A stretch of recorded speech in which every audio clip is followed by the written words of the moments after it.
नमस्कार दोस्तों, स्वागत है आपका हमारे यूट्यूब चैनल पर। आज हम लेकर आए हैं एक ऐसी कहानी जो न केवल आपके रोंगटे खड़े कर देगी, बल्कि आपको सोचने पर मजबूर कर देगी कि कहीं हमारे चारों ओर कुछ ऐसा तो नहीं जो हम देख नहीं सकते, लेकिन जो हमें लगातार देख रहा है। यह कहानी छाया कर रहस्य। एक नवविवाहित जोड़ा दिल्ली की तेज रफ्तार जिंदगी से दूर उत्तराखंड के एक छोटे से गांव घनेरा में बसने का निर्णय लेते हैं। वहाँ उन्होंने एक 150 साल पुरानी हवेली खरीदी थी। यह हवेली बहुत कम दाम में उन्हें मिली थी और गांव वालों की बातों से ऐसा प्रतीत होता था कि कोई भी उस हवेली के पास भी नहीं जाना चाहता। हवेली की पहली रात ही उन्हें अजीब सी सरसराहट सुनाई दी। स्नेहा को लगा जैसे कोई उनकी खिड़की के बाहर चल रहा हो। राहुल ने बाहर जाकर देखा, लेकिन कोई नहीं था। अगले दिन उन्होंने देखा कि हवेली की पिछली दीवार पर एक पुराना चित्र खुदा हुआ है। एक काली छाया जिसकी आंखें लाल पत्थरों से बनी थी। गांव के एक बुजुर्ग दादाजी ने उन्हें चेतावनी दी। ये हवेली पहले पंडित चित्रसेन की थी। वो तांत्रिक विद्या में माहिर था और उसने इस हवेली को आत्माओं का आश्रय बना दिया था। पर एक रात कुछ गलत हो गया और तब से वो काली छाया यहीं भटक रही है। राहुल को एक दिन हवेली की फर्श पर हल्की सी कंपन महसूस हुई। खोदने पर उन्हें एक तहखाना मिला। वहाँ एक लोहे की पेटी थी जिस पर तांत्रिक प्रतीक बने थे। जब उन्होंने पेटी खोली तो उसमें से एक भारी स्याह धुआं निकलकर पूरे तहखाने में फैल गया। तभी पीछे से दरवाज़ा अपने आप बंद हो गया। पेटी के भीतर एक पुरानी तांत्रिक डायरी थी। उसमें लिखा था, जिसने भी इस पेटी को खोला वह छाया का बंदी बन जाएगा।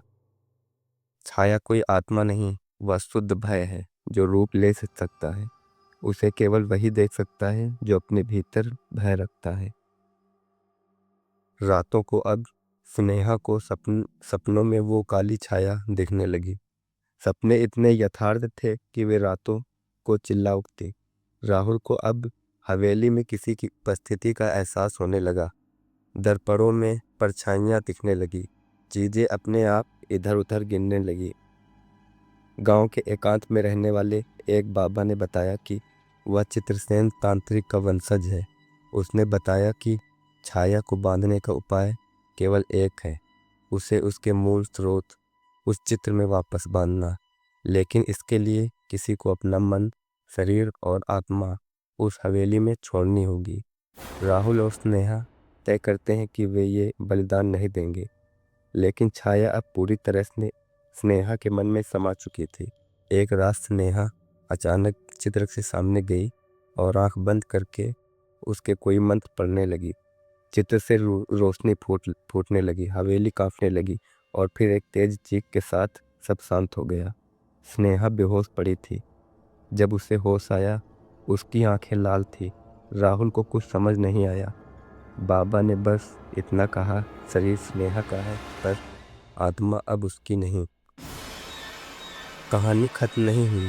हवेली अब वीरान है, पर हर पूर्णिमा को वहां से एक स्त्री की हंसी की आवाज आती है और खिड़की से एक लाल आंखों वाली छाया झांकती है। क्या आप इस हवेली जाना चाहेंगे?